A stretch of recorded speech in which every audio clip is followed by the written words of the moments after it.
Já? Pode sim. Muito boa noite a todos e a todas. Eu me chamo Marcos Ferreira Brabo, sou engenheiro de pesca, doutor em ciência animal, atualmente professor da Universidade Federal do Pará, no campus universitário de Bragança, onde ministro aula exclusivamente ao curso de engenharia de pesca e atuo na área de economia aplicada. Quando eu falo que atuo, porque eu pratico tanto ensino quanto pesquisa e extensão na área de economia aplicada. Hoje vou ter o prazer de falar para vocês sobre estratégias de marketing para produtos da piscicultura. E antes da gente iniciar, eu gostaria de agradecer ao grupo de estudos em tilapicultura da Universidade Federal de Minas Gerais pela oportunidade, em especial nas pessoas da professora Carla Soares, que foi quem fez o primeiro contato comigo, e da zootecnista, aluna da pós-graduação em zootecnia, Williane Menezes, que foi quem conduziu as conversas até o momento. Muito obrigado pela oportunidade. Bom, vamos começar a falar de marketing.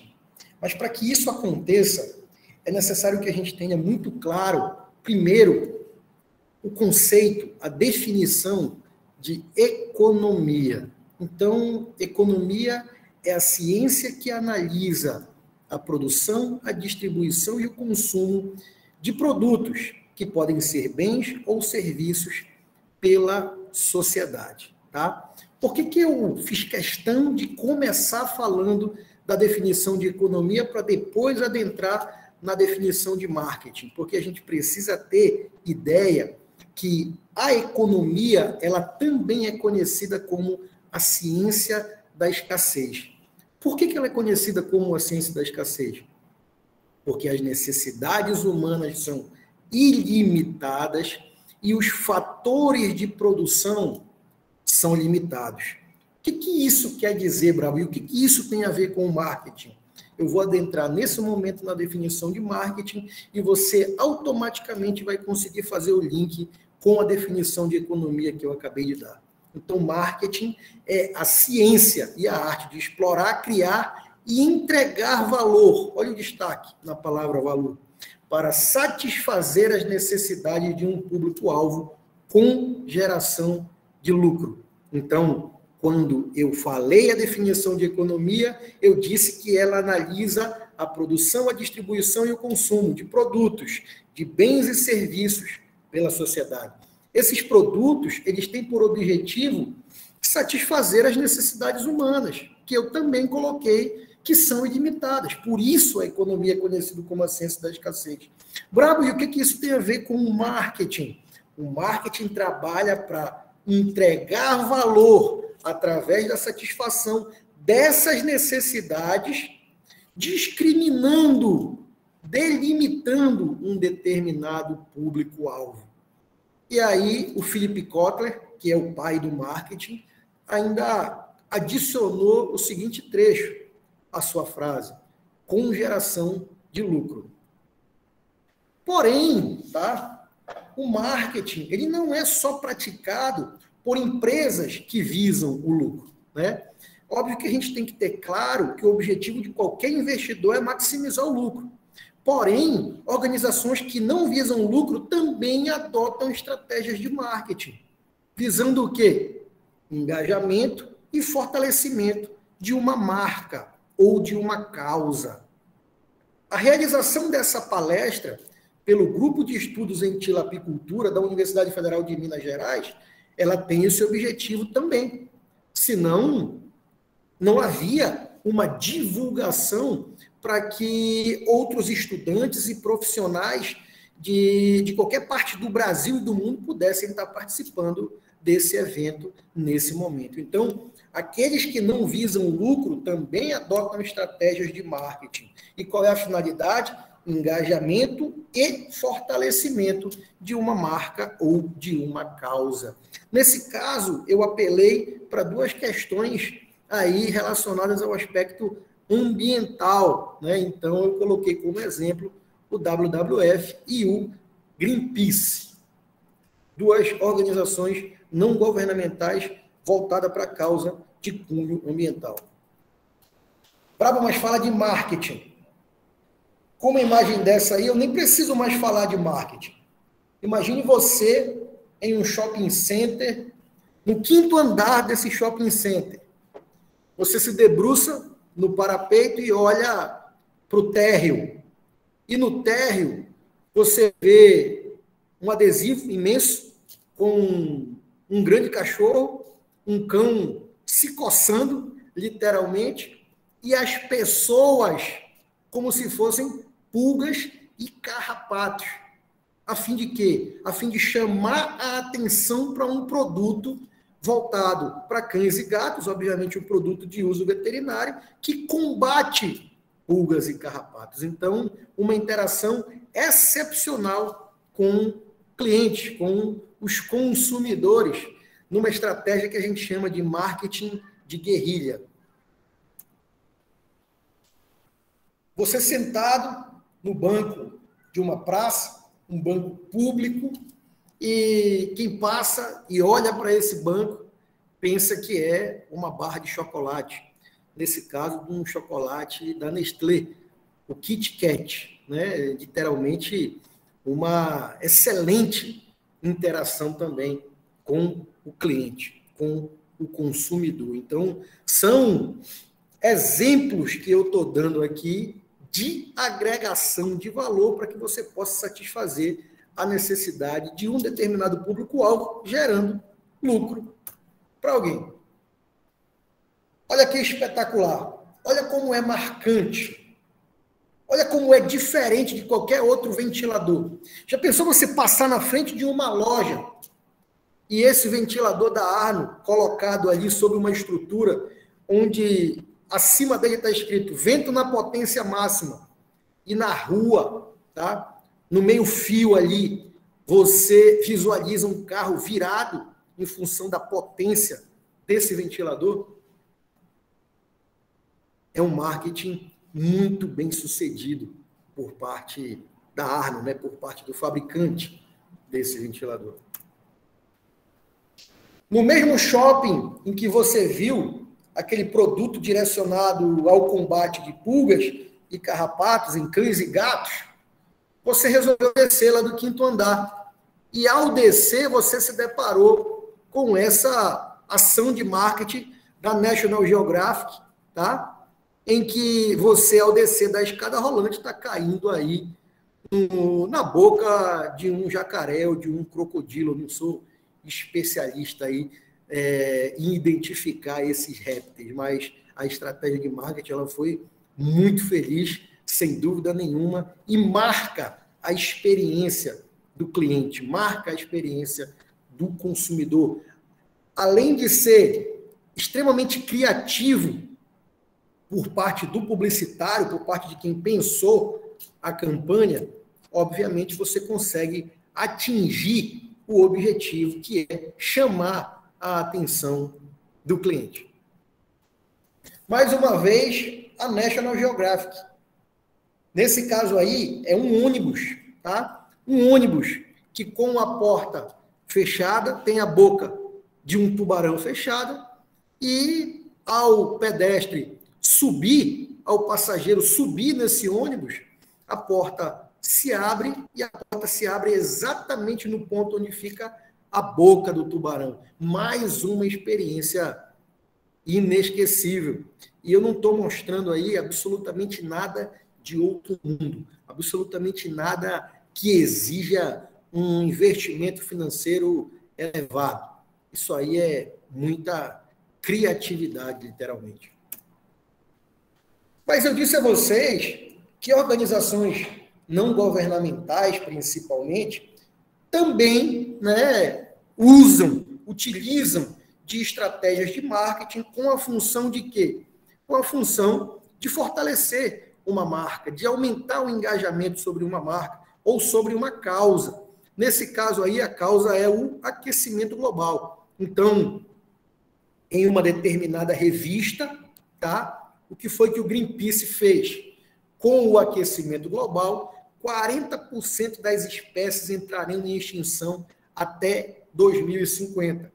Perdoe-nos por atrapalhar a sua leitura com tamanha futilidade. Muito provavelmente, essa deve ser uma revista voltada a famosos, a moda, alguma coisa desse tipo. E você, pagando pela publicidade, tem condição, né, de literalmente fazer uma ação de marketing extremamente contundente, como essa aí. Aí, no caso, é uma causa, né? É um fortalecimento, um engajamento em uma causa, uma campanha anti-tabagismo. Você vê aí as cinzas do cigarro sendo transformadas em uma pessoa caindo, né? Uma pessoa de joelhos e apoiada sobre os braços no chão. Então, mais uma campanha de marketing que eu escolhi para apresentar para vocês nesse primeiro momento do nosso bate-papo, da nossa apresentação, para que possa ilustrar o conceito, a definição que eu coloquei sobre marketing, né? Mas, melhor do que entender a definição, melhor do que ver e se impressionar com o que eu acabei de apresentar, com essas estratégias bem-sucedidas, a gente precisa compreender o seguinte: a diferença entre preço e valor. Esse é um dos aspectos primários para que você possa compreender o marketing, o objetivo do marketing. Preço é o valor monetário associado a um produto, ou seja, é aquilo que você paga, enquanto valor depende de cada cliente, ou seja, é individual, que avalia o benefício e a experiência de cada compra. Valor é o que você leva, preço é diferente de valor. Então, o valor é algo individual, o valor depende de cada pessoa, cada um atribui um valor diferente a um determinado produto, seja ele um bem, seja ele um serviço. Então, diferencie as duas coisas. Esse é o primeiro ponto para você entender o objetivo do marketing. Nesse slide, eu coloquei o seguinte: a primeira figura está dizendo para que você analise outros negócios dentro do seu nicho de mercado. A segunda, defina aqueles que vendem produtos com a qualidade semelhante à dos seus produtos.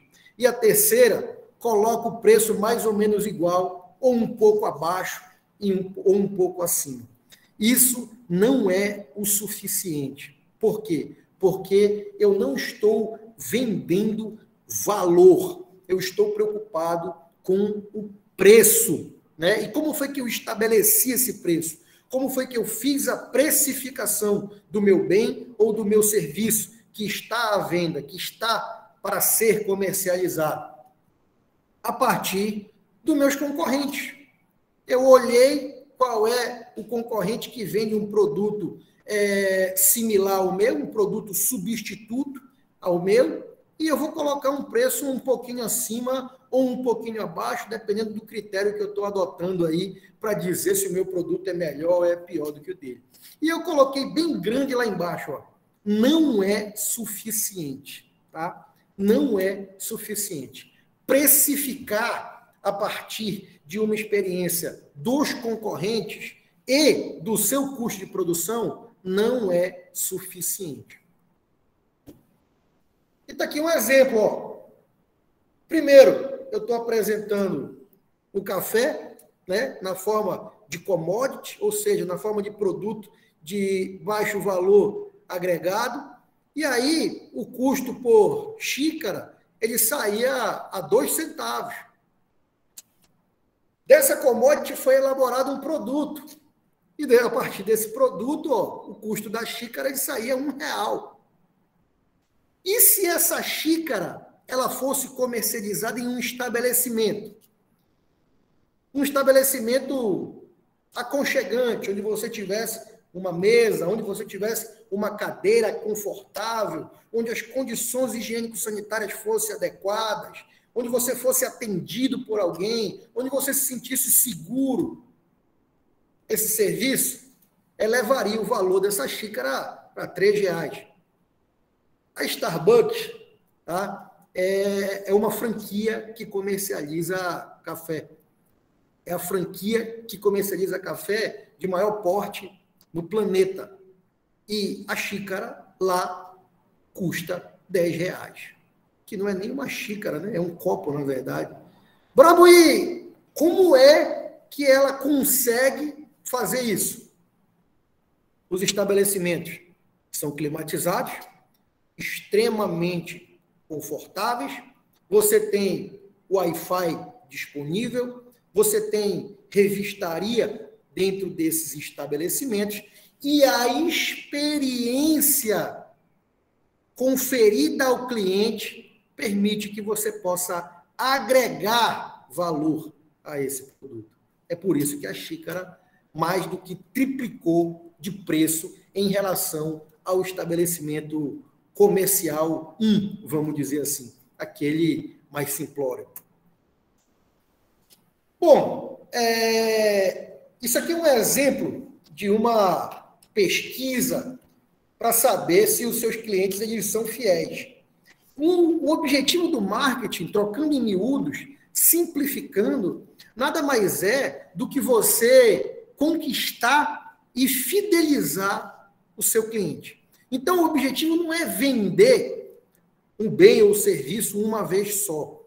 O objetivo é permitir que aquele cliente tenha uma experiência e, obviamente, que aquela experiência seja replicada por muitas e muitas vezes, porque isso se configura em lucro àquele investidor, ao proprietário daquele que está usufruindo dessa arte que é o marketing, né? E aí, seus clientes são fiéis, conheça os fatores que afastam o seu cliente. 1% crescimento, 5% mudança de endereço, 5% amizades comerciais, 10% maiores vantagens na concorrência, e aí eu chamo a atenção para os últimos dois aspectos, tá? Então, 14% por reclamações não atendidas e 65% por indiferença na hora do atendimento. Ou seja, o seu cliente, ele não quer ser tratado como qualquer um. E quando você identifica isso, você já deu um grande passo para essa fidelização. Um outro exemplo em relação a essa questão de agregação de valor de forma simples, de forma inteligente, criativa e que marca o seu cliente.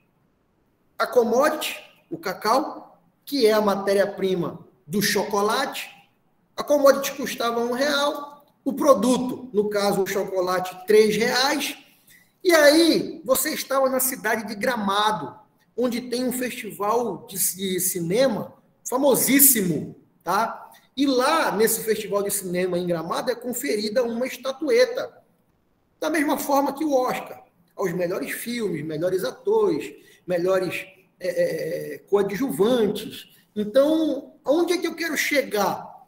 Quando você tirou o chocolate em si, a barra que você tem em qualquer lugar do planeta, e fez a estatueta, você já triplicou, mais do que triplicou, né, o preço desse produto. Então, o valor, ele foi agregado. E olha que ideia maravilhosa. Uma estudante do Canadá, né, era uma brasileira que estava estudando no Canadá, visitou esse festival de cinema em Gramado e pretendia levar aos seus professores chocolate de presente. Só que ela fez algo mais. Ela comprou uma embalagem, ela escreveu uma tirinha com a história de Gramado, com a história do Festival de Cinema de Gramado, com a importância dele e colocou dentro daquela embalagem. Uma embalagem relativamente simples. e adicionou a essa informação, a esse conteúdo, outros bombons e trufas, né, que obviamente o chocolate é um dos atrativos dessa cidade. Então, o que está retratado nesse slide? Que a experiência ela não tem preço e que a criatividade ela consegue romper fronteiras, tá? Em termos de agregação de valor. Pronto, eu já sei o que é marketing, Bravo. Tu começaste com uma definição relativamente simples, né? Uma definição que falava em agregar valor para atender às necessidades de um determinado público-alvo, gerando lucro. Naquele momento parecia algo que foi tirado de um livro. Mas agora, depois dos exemplos que você mostrou, eu já consigo entender de forma absolutamente mais simplória de que marketing nada mais é do que um conjunto de atividades que visa entender e atender às necessidades do cliente. Marketing é uma palavra em inglês. É uma palavra em inglês que não tem uma tradução literal. Porém, se houvesse uma tradução literal, ela seria mercadologia. Mercadologia, se você considerar aí a epistemologia, seria estudo de mercado. Estudo de mercado a fim de quê? A fim de entender as necessidades do seu cliente. Para quê? Para atendê-las. Mas qual é o teu objetivo em atender essas necessidades? Atendendo essas necessidades, você consegue, obviamente, agregar valor, ou seja, receber uma quantia mais alta em troca daquele produto, seja ele um bem, seja ele um serviço. Vou dar um exemplo. O camarada está disposto, né, com vontade, querendo comer macarrão.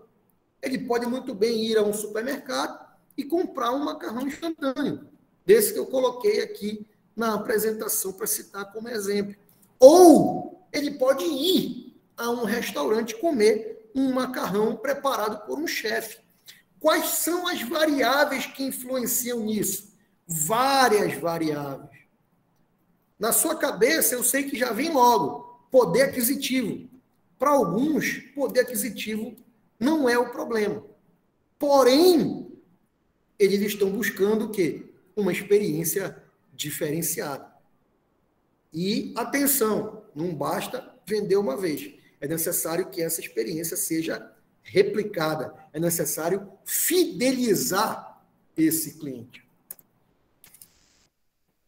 Mais um grande profissional aí que contribuiu significativamente com a temática, né?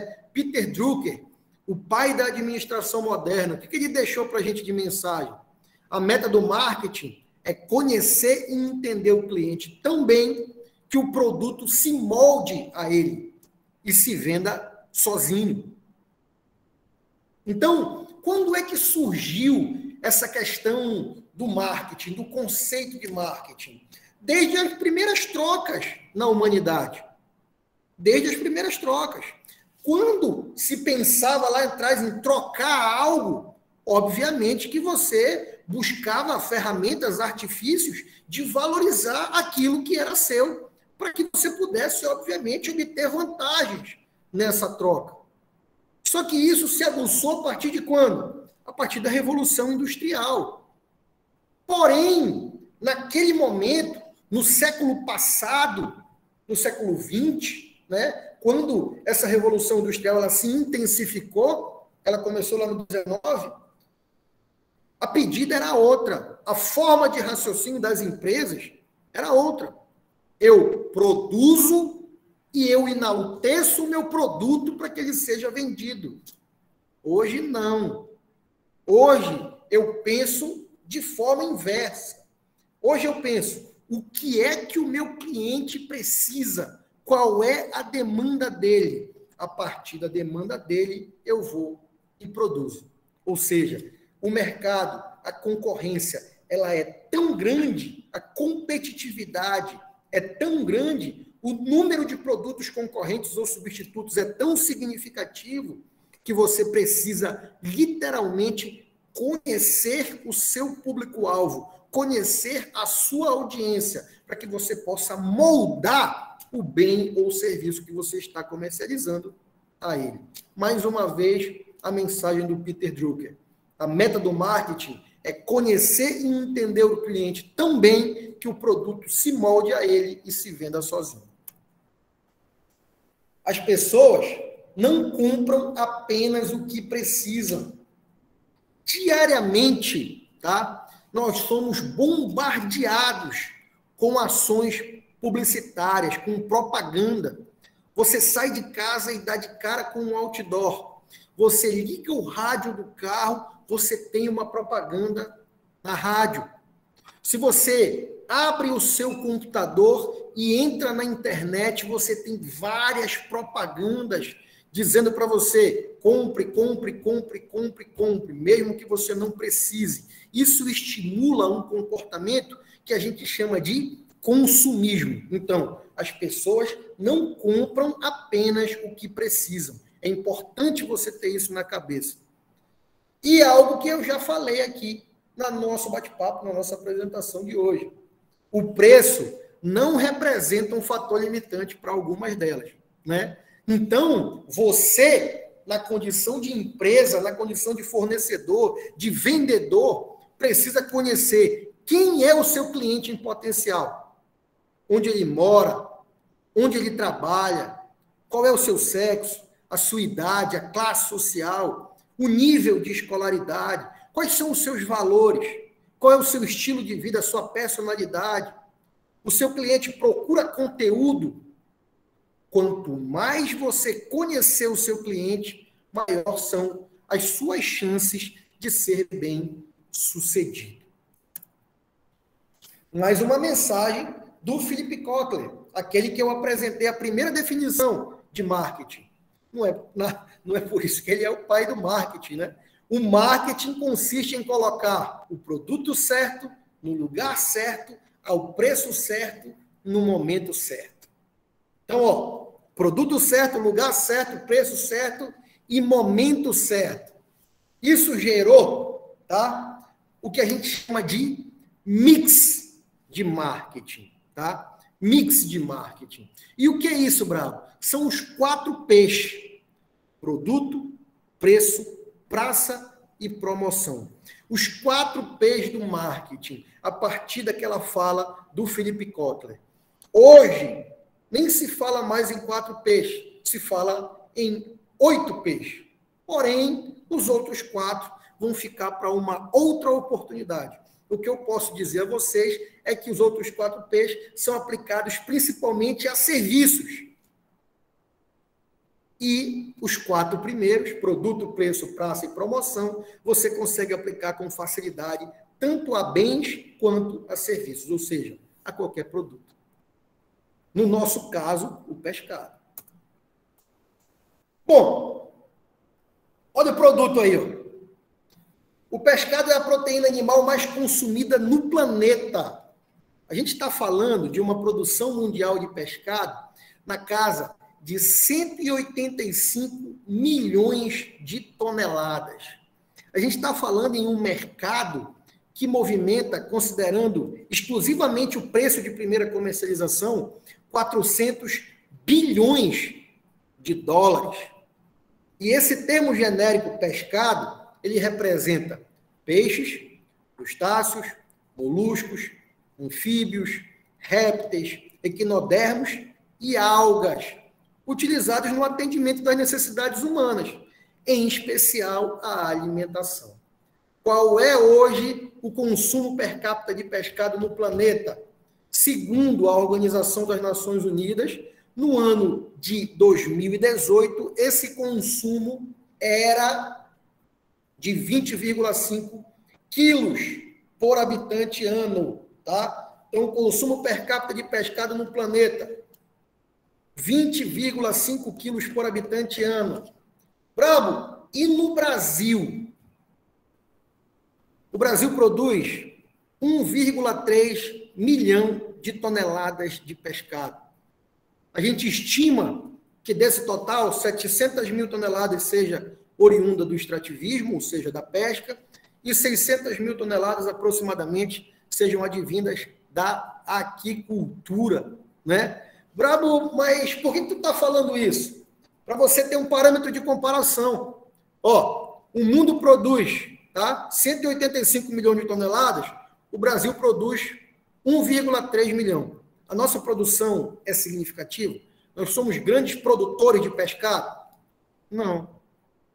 Eu falei que o consumo per capita de pescado no planeta era de 20,5 quilos. No Brasil, esse consumo está entre 10 e 11 quilos. Ou seja, a gente consome cerca de metade da média mundial. Nós não somos grandes consumidores de pescado e nós não somos grandes produtores de pescado. Porém, a tendência, em ambos os casos, tanto no mundo quanto no Brasil, é de incremento no consumo. Principalmente por quê? Porque a população busca por alimentos mais saudáveis e os canais de distribuição eles se aperfeiçoaram muito. Eu resido numa cidade chamada Bragança, fica no litoral do estado do Pará. Aqui nós temos o grande privilégio de ser responsável pelo maior desembarque de pargo, lutijanos purpúreos, do Brasil. É um peixe vermelho, bastante bonito, comercializado principalmente no mercado norte-americano. Brother, por que tu está falando isso? Porque já aconteceu desse pargo desembarcar em Bragança e em menos de 24 horas ele está em Miami, na mesa de um restaurante. O que significa isso? Por que tu está citando esse exemplo, Bravo? Porque isso mostra o quão eficiente é o canal de distribuição dessa espécie e de qualquer outra que tenha um valor comercial para literalmente usufruir dessas facilidades. Tá? Então, além dessa tendência de incremento em ambos os casos, no Brasil e no mundo, a participação de produtos da aquicultura tem crescido significativamente. Em função do quê? Em função da pesca ter atingido o seu ápice, vamos dizer assim, em termos de produção, ainda em meados da década de 1980. Então, numa escala planetária, de 1980 até o momento, a produção está estagnada na casa de 90 milhões de toneladas. E no Brasil, a gente também, apesar de não ter estatística pesqueira desde 2011, estagnou na produção de 700 mil toneladas. Tá? Então, consequentemente, a participação de produtos da aquicultura na alimentação do mundo e do Brasil tem crescido significativamente. É a alternativa mais viável para atender a essa crescente demanda por pescado. E aí, a primeira espécie, né? A espécie que representa 60% da produção nacional, de acordo com os dados oficiais do IBGE, do Instituto Brasileiro de Geografia e Estatística, ou de acordo com a Associação Brasileira da Piscicultura, a Peixe-BR. Então, a tilápia é o carro-chefe da piscicultura nacional, desse segmento da agropecuária nacional. E eu vou dizer a vocês que na região sul, sudeste e até na região nordeste, o principal produto de tilápia é o que eu estou apresentando nesse momento, ou seja, filé de tilápia congelado. Né? Mas por que tu está fazendo essa análise, Bravo? Porque aí em Minas Gerais, se você não tiver uma tilápia com no mínimo 800 gramas, você não tem absolutamente nada. Você tem um peixe abaixo do tamanho exigido pelo mercado. E aqui onde eu resido, no estado do Pará, que integra o bioma amazônico, ou seja, está dentro da Amazônia Legal, a gente também tem produção de tilápia. Precisamente, nós temos 3.089 empreendimentos de tilapicultura no estado do Pará. Todos irregulares. Apesar de estarem irregulares, isso não dificulta, vamos dizer assim, a comercialização desse produto.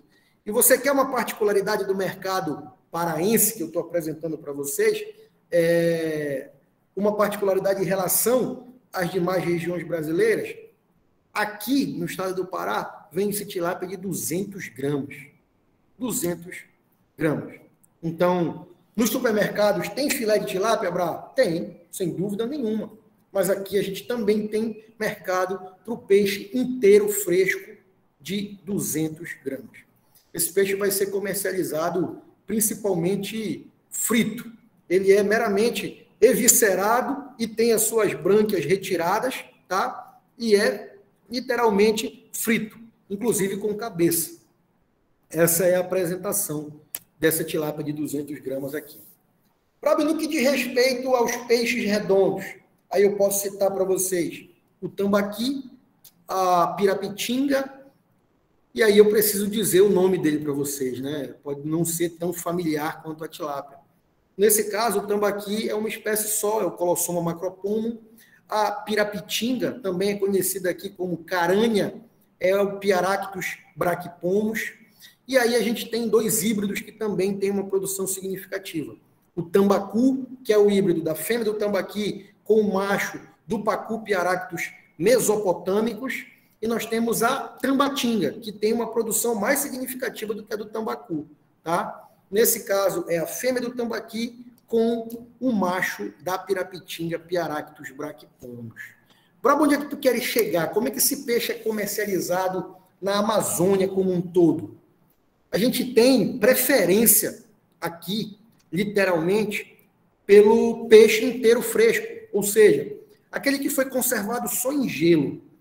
Essa é uma questão, tá, que a gente precisa se aprofundar em compreender o raciocínio do consumidor. Por quê? Porque é um consumidor de poder aquisitivo relativamente baixo e que tem preferência por adquirir pescado em espaços públicos, mercados públicos e feiras livres. Esse peixe geralmente é comercializado inteiro fresco ou eviscerado fresco. Porém, existem iniciativas pontuais, em especial no estado de Rondônia, desses produtos que eu estou apresentando aqui, ó. Nesse caso, seria a banda de tambaqui, tá? O tambaqui espalmado, que é esse compreendido aqui, ó, pelas duas bandas, né? E aqui a gente tem a banda de tambaqui descabeçada, tá? Esses produtos aí são das Altana Pescados e são produtos congelados. É assim que se serve o tambaqui, ó. A banda de tambaqui. Porém, conhecer o consumidor é tão importante, que é preciso você entender que, do mesmo jeito que eu coloquei a particularidade da tilápia de 200 gramas aqui no estado do Pará, existe sim esse mercado. Você tem no estado do Amazonas, tá, experiências muito bem sucedidas de comercialização de um tambaqui chamado de tambaqui curumim. Ou seja, é um tambaqui com peso individual de aproximadamente 400 a 500 gramas e que é vendido dessa forma aí, ó, com uma apresentação que a gente chama de peixe ticado, tá? Ticado. São esses cortes que foram feitos aí, esses cortes verticais que foram feitos aí ao longo de todo o corpo do animal. Com a intenção de quê? Com a intenção de quebrar as espinhas, né? Então, além dele ser frito inteiro, só eviscerado e retirado as brânquias, tá? As espinhas foram quebradas por esses cortes, dessa forma de apresentação aí, pesticado. O pirarucu, vou falar dele, Arapaima gigas, e de suas particularidades no mercado local. Dificilmente eu acredito que vocês não tenham aí nos supermercados pirarucu sendo comercializado. Porém, sim, existem iniciativas de filetagem e congelamento de pirarucu passíveis de ser comercializados em peixarias, em supermercados e outras vertentes. Mas, no mercado amazônico, isso aqui é o mais aceito, é o mais requerido pelo consumidor. É a manta de pirarucu. A primeira foto, a foto do lado esquerdo, ela é no mercado de Manaus, e a foto do lado direito é na cidade de Santarém, no estado do Pará, na região do Baixo Amazonas. Tá? Então, essa é a forma de apresentação do pirarucu. Pirarucu seco e salgado. Então, no tocante a produto, algumas perguntas são indispensáveis. Ó. Que necessidade ou desejo esse produto irá satisfazer? Como, quando e onde esse cliente fará uso? Sua aparência é agradável? Tudo isso aí é relativo, né?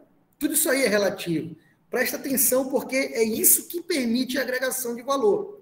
Eu tenho certeza que alguns ficaram pensativos em relação a essa aparência da manta do pirarucu que eu apresentei. Porém, culturalmente, essa é a forma de comercialização da espécie na região amazônica. Como ele se diferencia dos produtos concorrentes? Há produtos similares no mercado, o que vem dando certo e o que já deu errado. Por quê? Ou seja, ele está dizendo aí para mim não avaliar apenas as experiências exitosas. As não exitosas também são importantes. Brabo, tu trouxeste mais uma mensagem? Sim, trouxe uma mensagem aí do Steve Jobs. E ele disse o seguinte: não diga o seu preço antes do cliente entender o seu valor. Profundo, né? Tocante. Para quem já sabe que preço corresponde exclusivamente ao valor monetário e que o valor é algo que depende de cada um, é algo individual, é algo que vai variar de acordo com a experiência que você vai ter com aquele produto, você vai perceber o que ele quis dizer com essa fala. Ó, isso aqui é uma iniciativa de delivery, tá? De banda de tambaqui, o mesmo produto que eu apresentei para vocês quando eu mostrei a foto da espécie. Olha a caixa que essa banda de tambaqui chega. Parece que você está recebendo um presente, né? Simples, saboroso, nosso. Tambaqui de banda. Essa iniciativa fica localizada na cidade de Manaus, estado do Amazonas.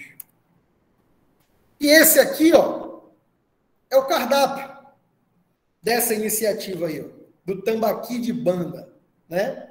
Vocês querem saber quanto custa? Se é caro, se é barato? Isso eu já disse que é relativo, depende da experiência, depende do valor agregado a isso. Eu vou mostrar para vocês, ó, o famoso tambaqui de banda, servindo 2 pessoas, custa R$ 89, ou seja, R$ 90. Obviamente que você consumindo lá, você vai ser servido por alguém, e aí você tem o opcional de pagar ou não 10% pelo serviço de atendimento, né? O que eu sugiro que seja sempre pago, obviamente. Então, com relação a preço, quanto foi o custo de produção? Quanto o cliente está disposto a pagar? Qual é o valor que o cliente atribui ao produto?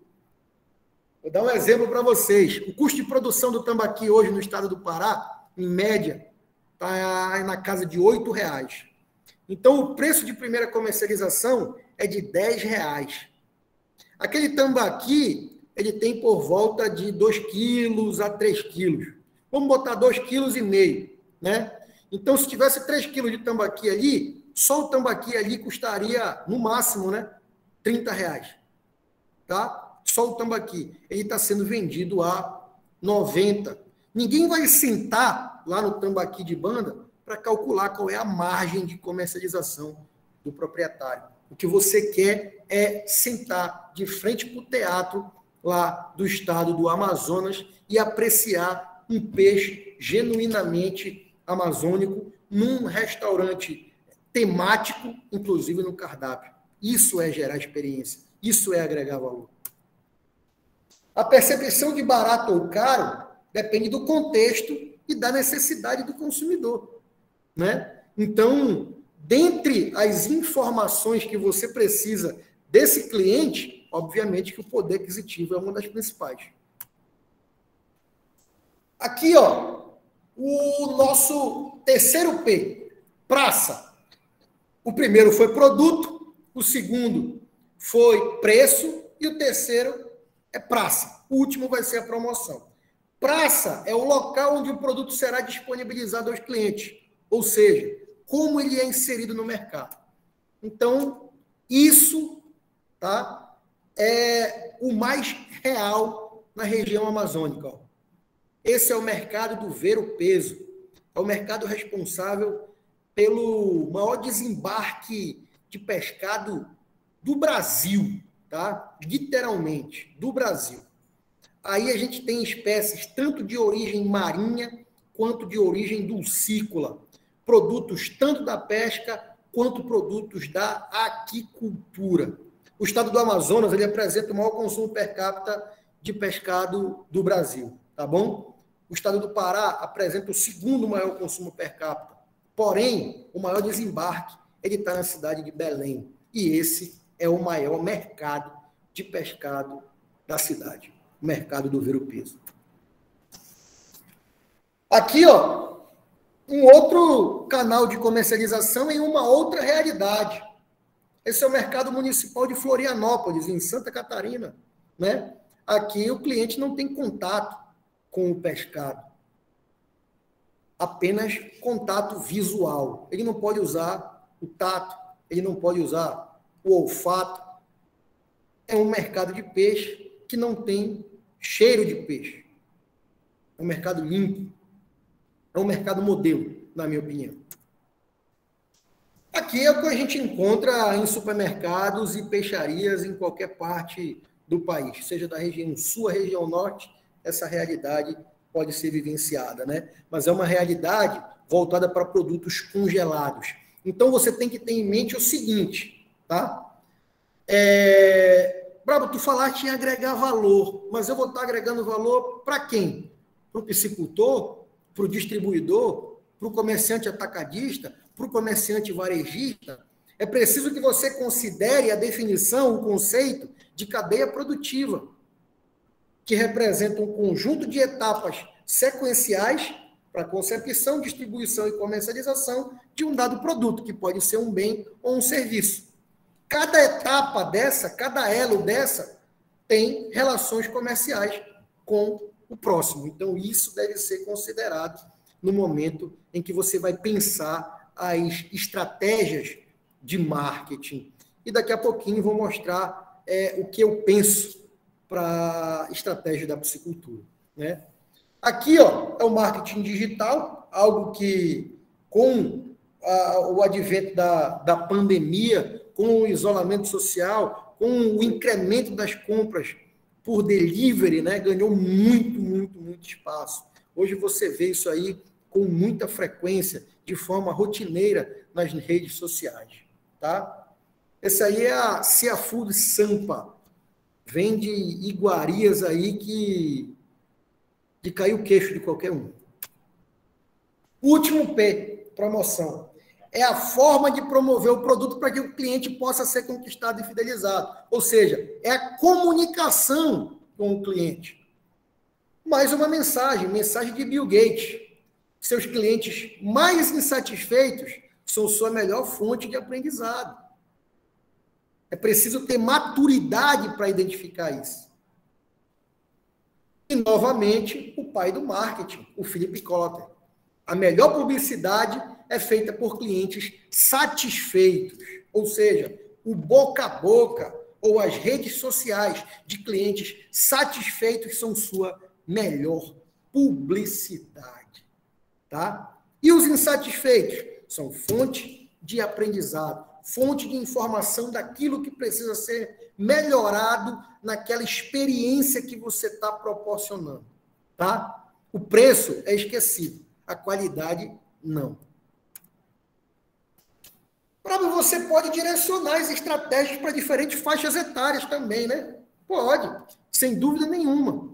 Esse aqui é um produto à base de carne mecanicamente separado, no formato de peixinho, obviamente para o público infantil. São nuggets de peixe. Turminha Netuno, mergulhe nessa promoção.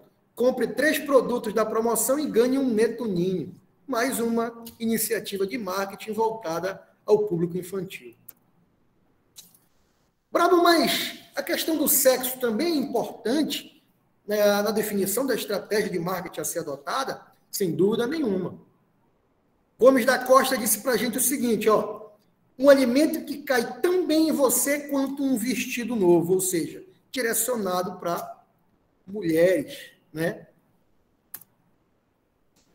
Mark Zuckerberg, pessoas influenciam pessoas. Nada influencia pessoas mais do que a recomendação de alguém de confiança. A confiança na indicação das pessoas é a melhor forma de disseminar uma mensagem. Uma recomendação de confiança é o santo graal da publicidade, ou seja, credibilidade de quem está fazendo aquela recomendação faz toda a diferença na conquista e na posterior fidelização do cliente. Aqui é de uma iniciativa de piscicultura. A Mar e Terra era localizada no estado do Mato Grosso do Sul. O slogan, simplesmente espetacular. A logo, da mesma forma, na minha avaliação. A grife do peixe. E o que eu quero chamar a atenção? Olha o que ele diz aqui, ó, nesse selo. Produto de cultivo. Empresa social e ambientalmente sustentável. Para quem não acompanhou, recentemente nós tivemos um surto da síndrome de RAF, da doença da urina preta, em estados do Nordeste e do Norte do Brasil. E a grande dificuldade aqui no Norte era desvincular essa questão do surto da síndrome de RAF ao tambaqui produzido em cativeiro. O tambaqui oriundo do extrativismo, da pesca, ele representa cerca de 5 mil toneladas. O tambaqui de cativeiro são 100 mil toneladas. E havia casos relacionados a tambaqui oriundo de extrativismo. E como é que a gente vai fazer para salvar essa cadeia aqui, ó, do piscicultor? O pescador, ele tem a alternativa de diversificar a captura, né? Agora, e o piscicultor que está com o viveiro povoado, devidamente planejado, prestes a fazer a sua despesca? A gente teve dificuldade de diferenciar de onde era esse produto, se é do extrativismo ou se era de cativeiro, se era produto da aquicultura, tá? Então, essa questão do sustentável é um apelo muito interessante e essa certificação dizendo que é um produto de cativeiro dá uma credibilidade no caso de acontecimentos como esse que eu acabei de citar. Aqui, ó, é uma palavra que eu uso muito, seja no título dos artigos que eu produzo, seja em obras direcionadas à extensão. Por quê? Porque a Amazônia tem um peso muito significativo. Nesse caso aqui, ó, segredos da Amazônia. E você pode perceber que aqui na vertical... Professor? Oi. Oi. Professor, hoje a gente tem visto muito marketing de produtos feitos de plantas, né? Que eles falam que vai ser o gosto igual camarão, igual bacalhau. Eu falo bacalhau feito de planta. Não sei se o senhor chegou a ver esses posts, né? Dessas empresas. Cheguei sim. E meu questionamento é no sentido de, será que esse marketing não seria uma propaganda enganosa? Porque planta não é peixe. E nem camarão. Uma coisa é uma coisa, outra coisa é outra coisa. Perfeito. Acontece da seguinte forma. Cada um tenta vender o seu peixe da melhor forma possível. O que eles estão tentando é literalmente sensibilizar o consumidor para essa causa, né? Promover a experiência de consumo desse pescado, vamos dizer assim, e tentar, né, conquistar o cliente com essa questão do sabor similar. Eu não tenho condição de opinar se é enganosa ou se não é, porque eu nunca consumi. O que eu tenho visto são as campanhas publicitárias. Então, as campanhas publicitárias, sim, estão fazendo o seu papel e estão fazendo muito bem, ao meu ver, né? Vá lá, compre, consuma, é importante, é ambientalmente correto, o sabor é o mesmo, e isso leva a uma parcela significativa da população a ter essa experiência inicial. Agora, se a propaganda é enganosa ou se não é no tocante ao sabor, o tempo vai nos responder. Tá bom? Certo, professor. Muito obrigada. De nada. Então, a Amazônia tem um peso enorme no tocante ao marketing, à valorização de produtos, em especial o pescado. Então, vocês podem ver, pode ser até um produto oriundo da piscicultura. Não tem nada a ver com o rio, com a canoa, com os 2 pescadores que estão ali atrás, com as 2 pessoas que estão nesse ambiente aí da embalagem que nos remete à Amazônia. Mas o nome Amazônia, ele tem um grande peso em escala mundial, tá? E, obviamente, aqui na vertical ele colocou bem grande, sustentável. Ó, aí uma iniciativa que ficou mais clara, né? E olha do que ele está falando, ó, filé de pintado da Amazônia. Esse pintado da Amazônia é o pintado real, é o pintado amazônico, é um híbrido, tá? É um híbrido da fêmea do Pseudoplatystoma reticulatum com o macho do Leiarius marmoratus. Brabo, então esse peixe aí não vai ser oriundo da pesca nunca. Não, ele é produto da aquicultura, né? É um produto da Native e ela está dizendo aí, ó, são os segredos da Amazônia, é marketing. E a embalagem, por sinal, ficou muito bonita, atraente, né? A embalagem faz toda a diferença. E as campanhas que acompanham essa embalagem também. Ó, receitas, tá? Condimentos. Aqui, ó, nesse caso, do que ele chamou de sabores do mundo, porque não dá para chamar de sabores da Amazônia, já que é filé de tilápia, né? Ele ainda tem uma campanha, ó, de uma ecobag exclusiva, já que é uma empresa que trabalha esse viés da responsabilidade socioambiental, então tá aí, uma ecobag, uma bolsa para que você use por várias vezes no momento que for ao supermercado e evite o uso de descartáveis, né? Aqui eu vou fazer uma comparação, ó. Eu sempre digo o seguinte, qualidade e preço justo é obrigação, né? Então, eu não costumo vender isso em campanha nenhuma de marketing. Aí, olha a caixa dele. Produto de qualidade. Você acha que se não fosse de qualidade, o cliente estaria comprando? A distribuição rápida é o que mais se espera em termos desse elo da cadeia produtiva. É rapidez, né? Manutenção da cadeia do frio, obviamente, e rapidez. Porém, compara as 2 campanhas. Essa campanha e essa aqui, ó. Não precisa nem dizer nada, né? Aqui tem um mergulhador com um recipiente daquele de entregador, né, de delivery, de produtos delivery, dizendo que ele vai buscar lá dentro do mar e vai trazer para a sua casa, né? Ligou, pescou. Olha a diferença que faz uma campanha bem pensada. A criatividade do publicitário ou de quem quer que tenha pensado nisso aí. Tem como ficar mais gostoso? Tem. Esse é um canal de distribuição, ó, exclusivo para restaurantes. Então, pensa naquela questão dos elos da cadeia produtiva que eu coloquei. Brabo, quais elos? Insumos, produção, transformação, aí entra distribuição. Nesse caso, o distribuidor está entregando para quem? Para o atacadista. Ele vai entregar para o restaurante, vai entregar em grande quantidade. Pô, brabo, beleza. Ele não vai direto para o consumidor final, ele vai parar no food service.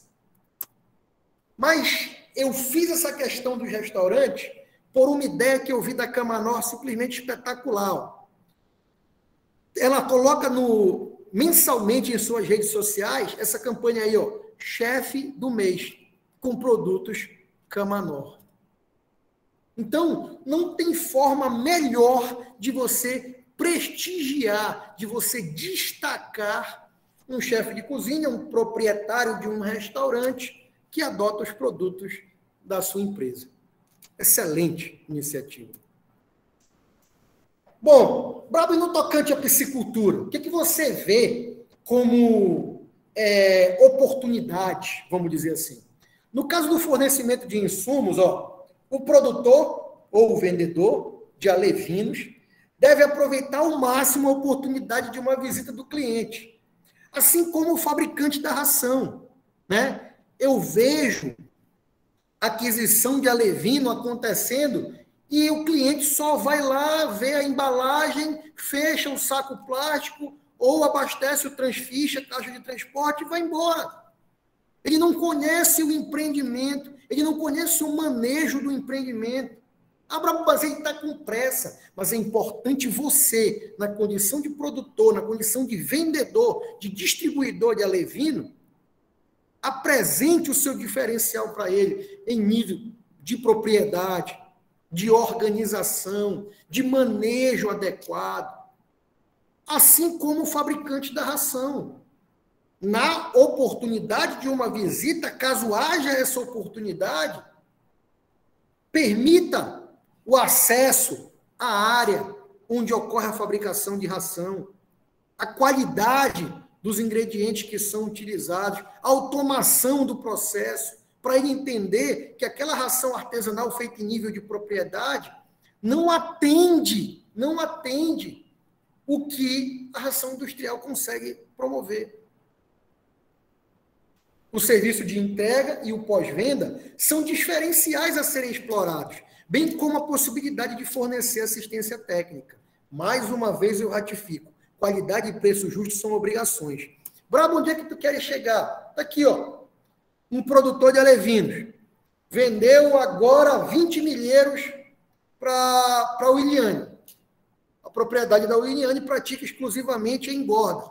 Você já pensou em fornecer garantia desse seu povoamento? Já pensou em dar uma garantia de 48 horas?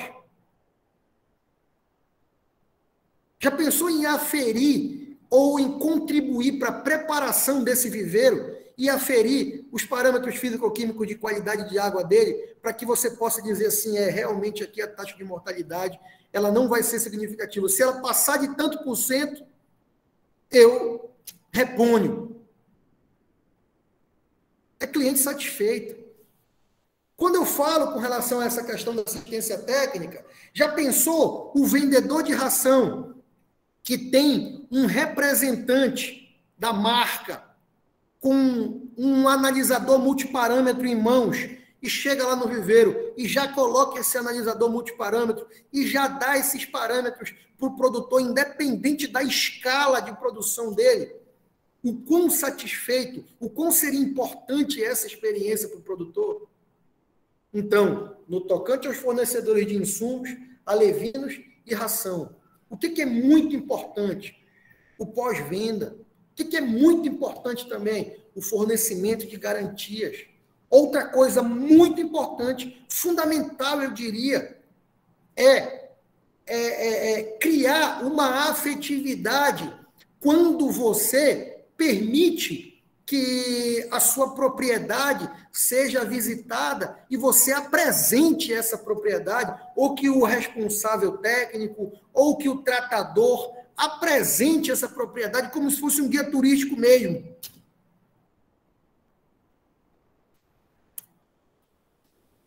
Para nos empreendimentos de engorda, a possibilidade de turismo rural deve ser amplamente considerada, inclusive com interação com animais e degustação. Então, nas iniciativas exclusivamente de engorda, é muito importante visualizar essa questão de oportunidade de turismo rural. Muito importante. Como é que seria essa interação com os animais? Alguns produtores aqui têm açudes, né, para abastecimento de viveiros escavados.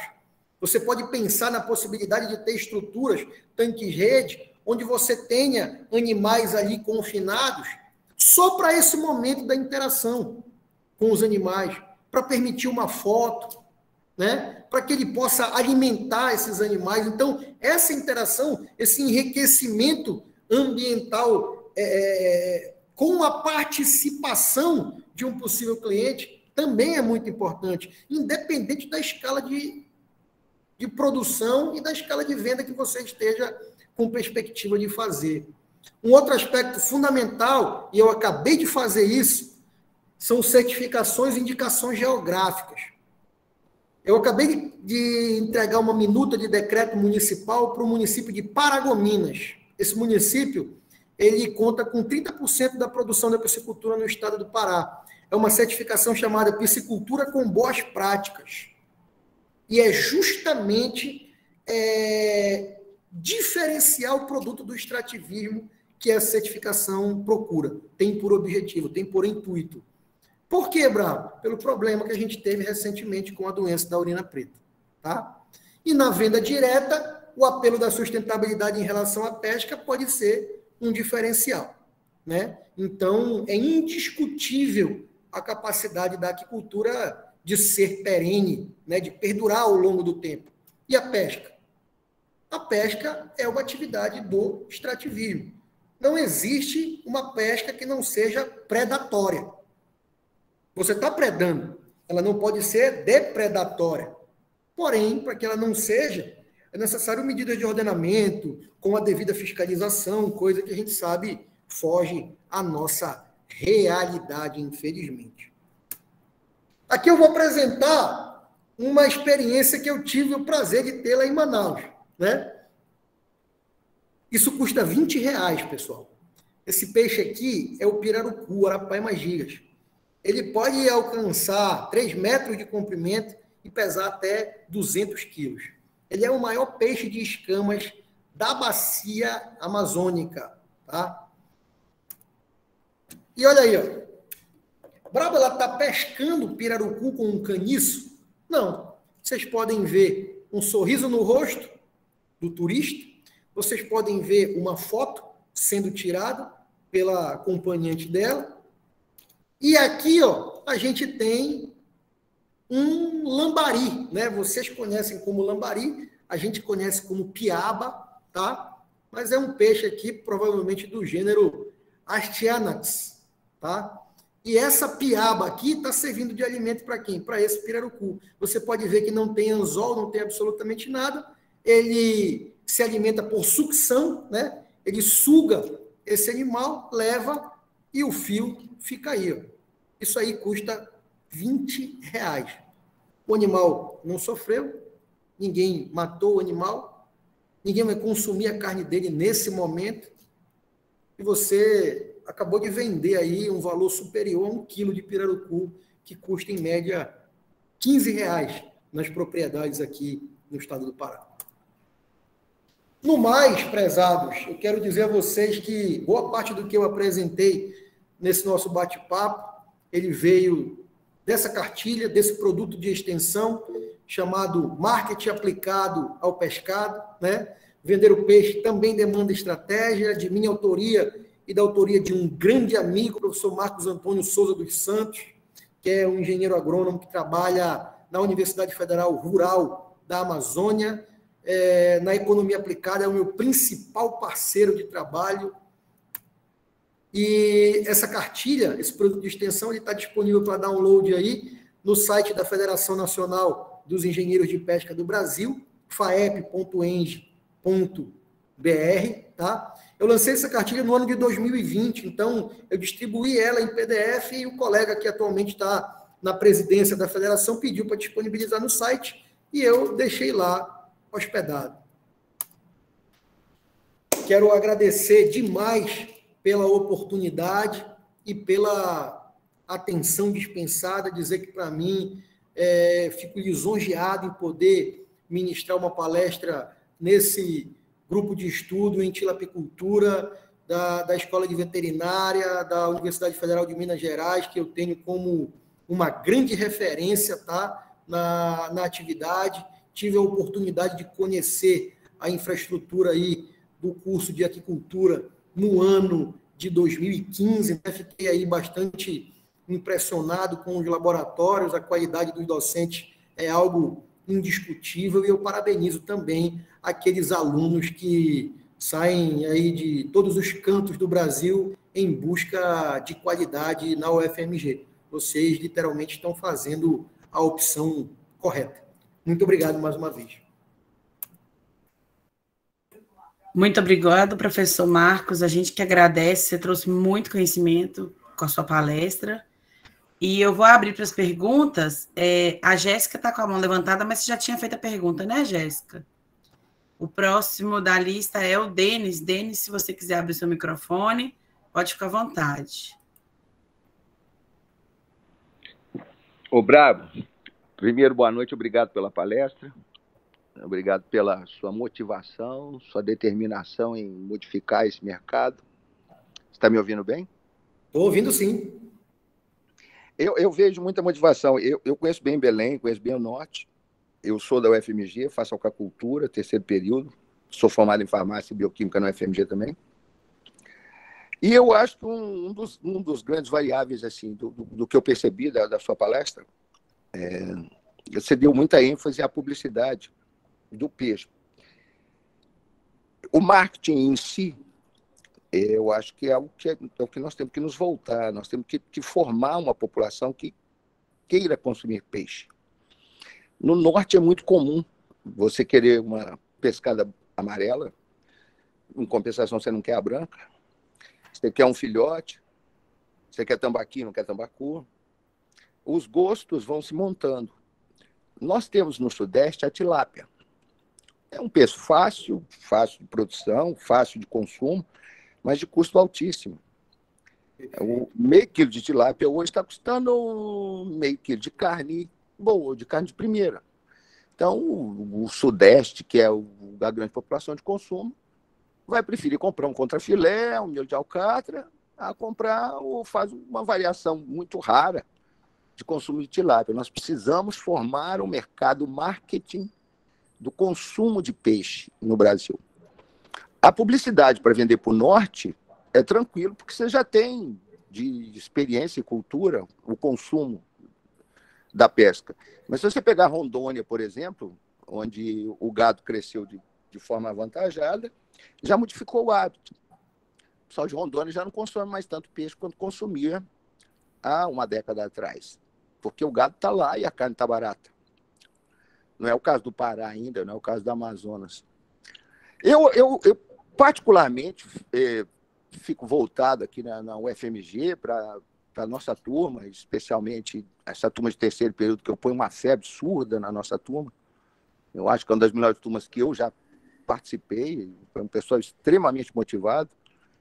Eu venho de experiências e práticas de pesquisa em outras áreas, em outras universidades, e acho que o grande avanço que nós podemos fazer é mostrar para o mundo que a gente tem tecnologia diferenciada, que nós podemos fazer um breakthrough, de transformar essa carne em alta produção, alta escala, grande tecnologia, e aí sim, baratear o custo e ofertar grandes produtos, como você tem aí no Norte.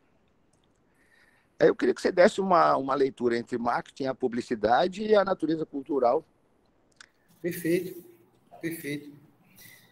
Bom, a expansão, né, da piscicultura no país é algo indiscutível, né?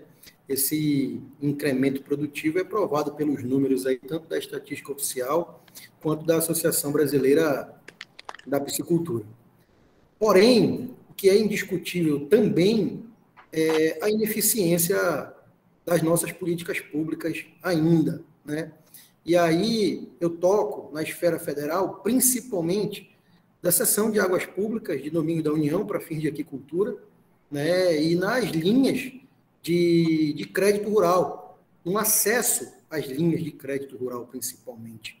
Eu não estou falando de condições de pagamento, eu não estou falando de taxa de juros, eu estou falando de acesso a essas linhas. Então, de exigência documental, de garantias, que ainda são um grande gargalo, né, para que a gente possa literalmente ter mais investimento nessa atividade e consiga mais escala do que a gente tem hoje. Porém, a gente faz uma opção do ponto de vista macroeconômico. Essa opção é de privilegiar um aspecto de exportação de commodities, ou seja, de produtos de baixo valor agregado, principalmente do milho e da soja, que são as duas principais matérias-primas, os dois principais ingredientes das rações para peixes. Isso faz com que o custo de produção também seja algo significativo e bastante significativo em comparação aos seus produtos substitutos ou concorrentes, né? As proteínas de origem animal, da ave, do bovino e do suíno. Né? No Brasil se consome mais suíno do que pescado, muito em função da variável preço. Tá? E essa variável preço está diretamente relacionada a esse custo de produção. Um outro aspecto que dificulta uma expansão maior e uma escala maior dessa produção, o que diminuiria custo também, em função principalmente da eficiência no emprego, dos fatores de produção, aí eu digo frete, mão de obra e outros, tá? É a questão do licenciamento ambiental no âmbito das unidades da federação. Então, eu fiz uma crítica ao governo federal no tocante à cessão de águas públicas da União para fim de Aquicultura, um processo que foi melhorado significativamente no ano de 2020, tá? Pelo novo decreto, mas que a gente ainda não conseguiu tornar o que está no papel realidade. E o nosso grande problema, pelo outro lado, pela esfera estadual, seria essa regularização dos empreendimentos, em especial no aspecto ambiental. E aí tem dois documentos em que a gente pode pensar em reavaliar o licenciamento ambiental e a outorga de direito de uso dos recursos hídricos. Então, esses dois aspectos, eles têm levado, vamos dizer assim, a atividade a crescer ao passos de tartaruga. Tá? Eu tenho visto esse entrave há anos. Eu sei que é uma luta cruel entre o entrave da produção de aquacultura e a legislação. Mas eu acho que nós podemos ofertar ao mercado, em vez de buscar medidas paliativas, como a alimentação desse pirarucu aí. Vou ganhar R$20 na alimentação do pirarucu com uma piaba. Eu acho que a gente está entrando numa forma muito artesanal.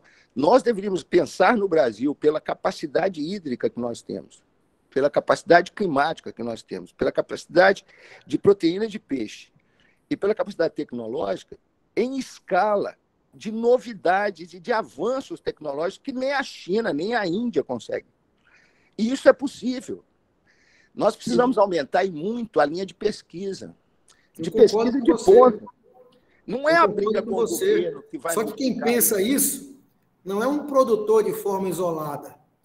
Quem pensa isso são organizações, tá? Organizações ali responsáveis pela governança de arranjos produtivos locais e as políticas públicas, coisa que ainda não acontece. Não, eu estou falando com você, mas estou falando com o FMG, que deve estar me escutando aí. Porque nós não entramos lá ainda, não. Nós, do terceiro período, ainda não vimos um tanque, nenhum tanque de produção. Mas aí, só porque nós estamos fugindo um pouquinho aqui do foco, né, da palestra de marketing. Nós estamos falando de foco, sim, nós estamos falando de marketing. Desculpa, Denis, eu só quero falar um minutinho. Nós temos mais pessoas para fazer pergunta, professor Marcos.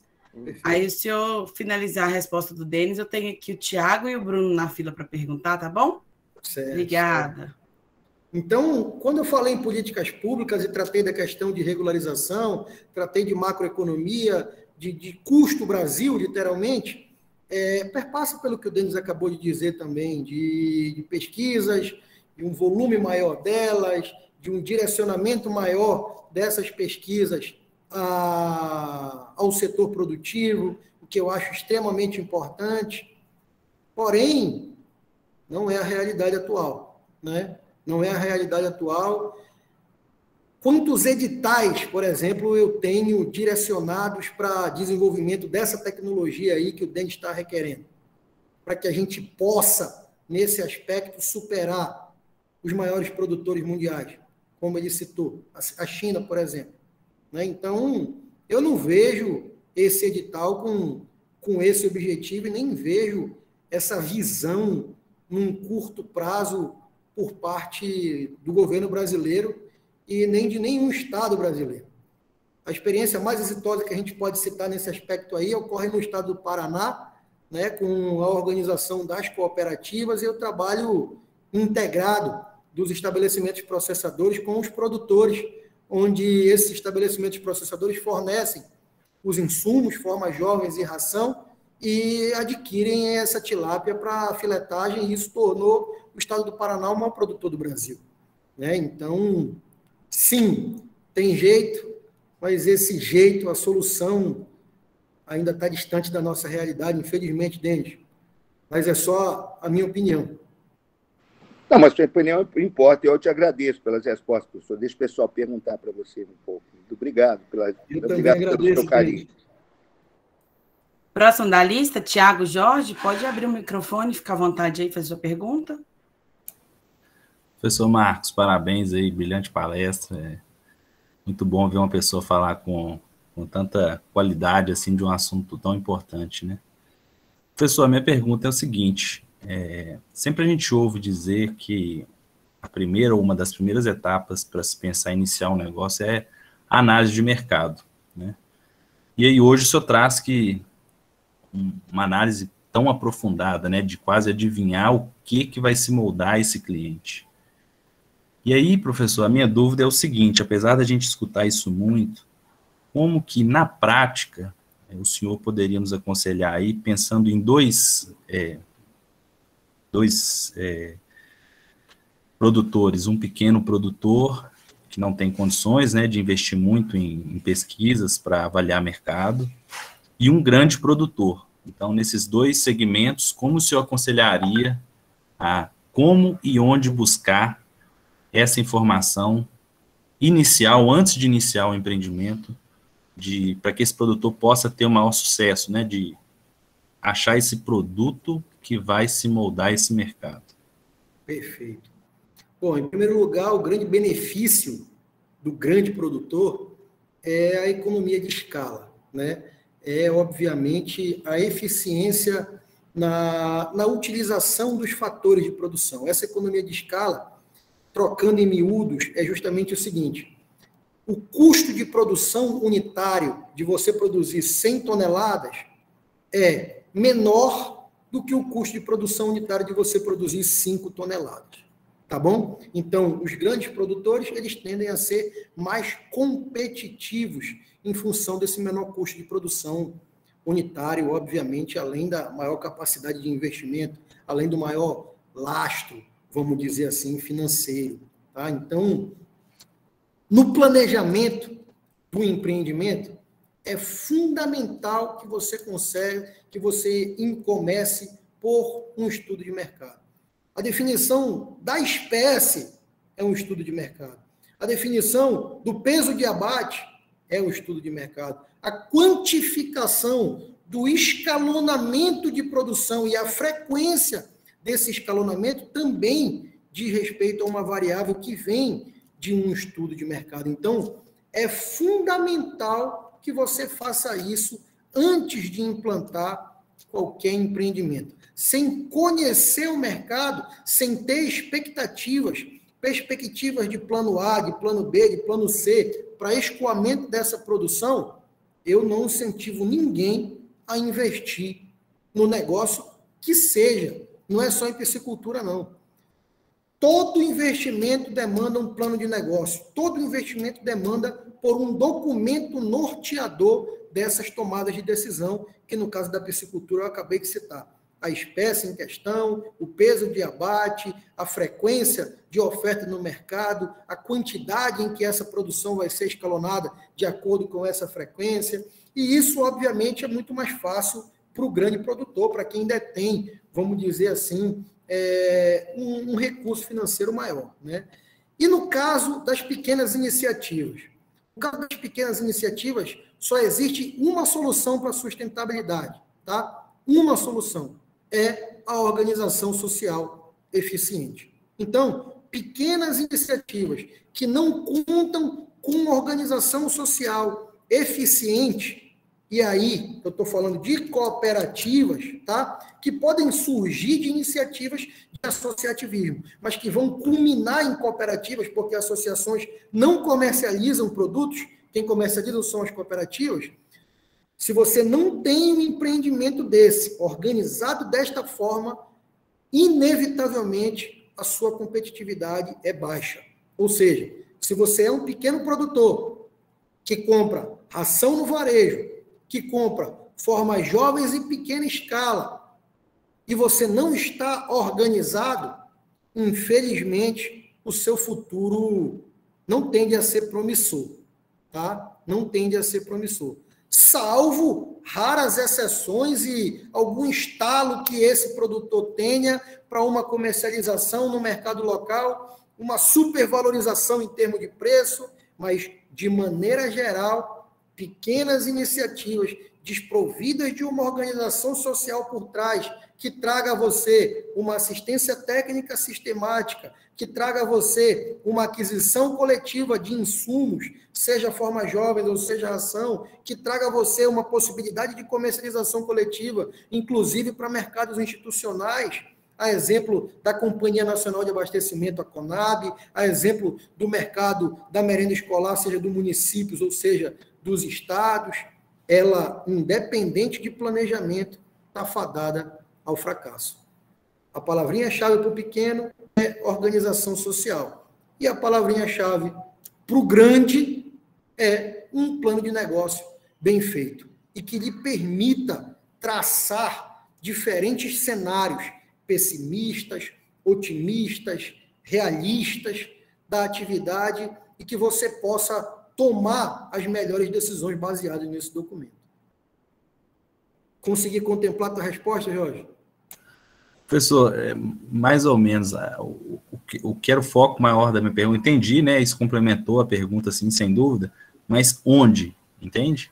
Uma cooperativa contrataria, então, uma empresa de pesquisa, onde que ele faria? Ele fazia no boca a boca, ele vai no mercado? Não, funciona da seguinte forma. Ninguém concebe um projeto sem assistência técnica. Como é que acontece a abordagem para a concepção de um projeto? Você inicia com uma visita técnica. Você visita a propriedade e vai adequar o sistema de produção, a espécie, àquela propriedade. Vai dizer, ó, isso aqui é possível de produzir A, B, C, D, E, F, quantas espécies?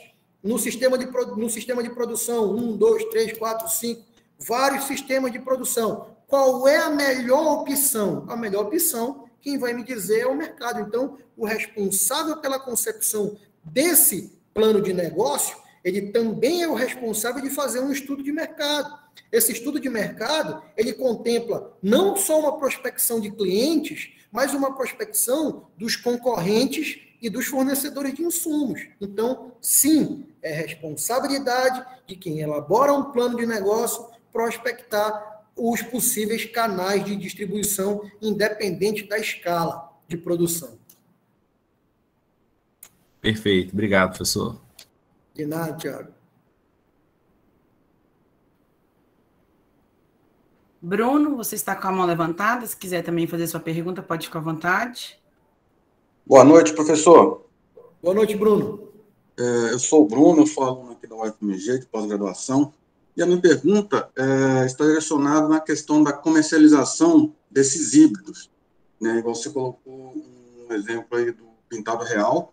Aqui, próximo onde eu moro, eu consigo encontrar esse produto, assim como eu consigo encontrar também o tambacu. Uma semana atrás, mais ou menos, eu consegui, e eles vendem como pintado, né? Assim como o tambacu, ele vende como um tambaqui. Há uma semana, mais ou menos, eu consegui encontrar realmente um tambaqui lá. Da onde eu venho, do Espírito Santo, eles também comercializam, por exemplo, peixes tipo bacalhau, mas, na verdade, não é o bacalhau. Eu queria saber até que ponto eu posso estar comercializando esse tipo de peixe, sendo que não é o peixe que está sendo colocado ali diretamente, né? Eu estou enganando, não estou enganando, estou vendendo gato por lebre. Como é que funciona isso? Tem alguma legislação? Bruno, obrigado pela pergunta. Isso é fraude, Bruno. É fraude e, sim, existe uma legislação para que você possa vincular o nome científico da espécie com o seu nome vernacular, com o seu nome comum, tá? Essa legislação, ela se aplica principalmente à indústria, tá bom? Então, o produto que é industrializado, ele usa essa legislação do Ministério da Agricultura, Pecuária e Abastecimento. Eu posso até enviar para o Eliane aí, que tem o meu WhatsApp, o Eliane, que tem o meu WhatsApp, essa instrução normativa, tá? Do mapa, eu não lembro agora o número dela, mas eu envio ela para você e aí ela faz a vinculação do nome comum ou nome vernacular com o nome científico. Óbvio que isso vai se aplicar a produtos industrializados. Numa feira livre, num mercado público, esse tipo de fraude ele não tem como ser penalizado, vamos dizer assim, porque não existe essa responsabilidade por parte de algum órgão público de fazer essa fiscalização. Por exemplo, a Agência Nacional de Vigilância Sanitária não vai autuar alguém, multar alguém por uma placa que está escrito Tambaqui e está sendo vendido tambacu, porque ele é um comerciante varejista e vai dizer o seguinte: eu não sabia, e aí não é passível de autuação. Mas para produtos industrializados, produtos que estão devidamente embalados e que apresentam inspeção sanitária, seja ela municipal, estadual ou federal, sim, existe um parâmetro, existe uma norma jurídica, é uma instrução normativa do MAPA, e quem vender diferente está cometendo fraude, Bruno. Perfeito, professor, muito obrigado e parabéns aí pela palestra, viu? Obrigado a você. Professor, pode mandar para mim, e até se o senhor quiser entrar, a gente tem um grupo Estudos em Tilapicultura, é apenas para discutir assuntos que a gente discute aqui nas reuniões, eu posso enviar lá o material pessoal. Perfeito, perfeito. Eu vou entrar no grupo, sim, faço questão. Então tá, joia. O Denis levantou a mão de novo. Denis, se você quiser fazer sua pergunta aí, mais 5 minutinhos, que nós já estamos passando do horário e eu vou encerrar, tá bom? Não, eu vou ser rápido. Ô, Bruno, o bacalhau não é um peixe. O codfish, ele é comum, é forma de salgar um peixe. O melhor bacalhau que eu já comi foi um pirarucu salgado.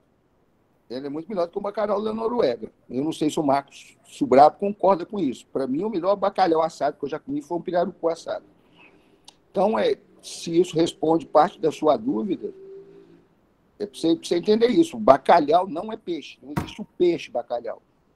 Então, você pode usar na nomenclatura bacalhau, é peixe salgado. Peixe fibroso salgado. Só isso. Exatamente. Okay, o Denis está correto. Bacalhau é um produto, né? Bacalhau não é uma espécie em si. Existe uma espécie que, tradicionalmente, você prepara o bacalhau, que é do gênero Gadus, né? Então, o gênero Gadus SP detém ali 2 espécies que, tradicionalmente, você prepara o bacalhau, mas bacalhau é um produto, então fica difícil de você chamar de fraude uma iniciativa direcionada a um produto, né? A não ser que você diga, é bacalhau da espécie tal. Obrigado, Denis. Obrigado ao senhor, obrigado a você, Bravo. Um abraço para vocês. Obrigado. Abração. Muito bem, pessoal. Então, Oi, Liane. Oi, Carla. Tudo bem? Tudo bom. Marcos, eu deixei aqui para falar no final, porque o pessoal estava perguntando. Eu gostaria de parabenizar pela sua palestra. Foi excelente a exposição, né? Eu costumo falar que a gente não pode ensinar só pescar e produzir o peixe, mas vender é essencial, né? Faz parte. E não só vender o peixe, mas vender o nosso trabalho, né? E eu acho que muitas das coisas que você falou se aplica também, né, aos nossos serviços, né? A gente não pode esquecer disso, né? Somos profissionais. Né? E o nosso trabalho tem um valor, e não tem só um preço, né? Eu acho isso muito importante. E queria te agradecer muito por ter aceitado o convite, por ter participado, estar aqui até essa hora com a gente, né? E foi enriquecedor, eu tenho certeza que para todos nós, né, Wiliane? Muito, muito mesmo. Muito legal.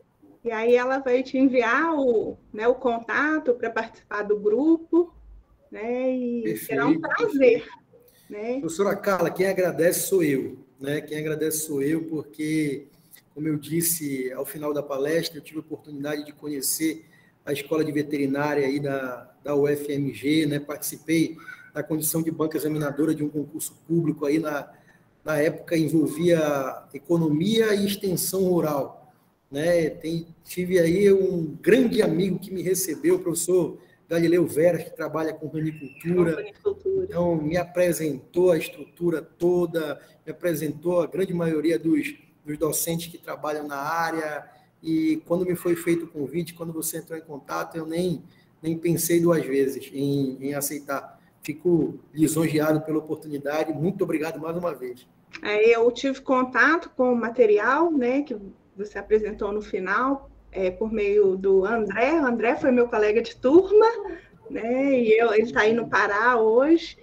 E o grupo, né, esses grupos de WhatsApp são fantásticos, né, porque antes a gente não teria oportunidade disso. Verdade. Né? E aí, quando surgiu a oportunidade, quem que a gente vai poder convidar? Eu falei, né, vamos chamar o professor Marcos Bravo, porque eu acho que ele tem muito a acrescentar.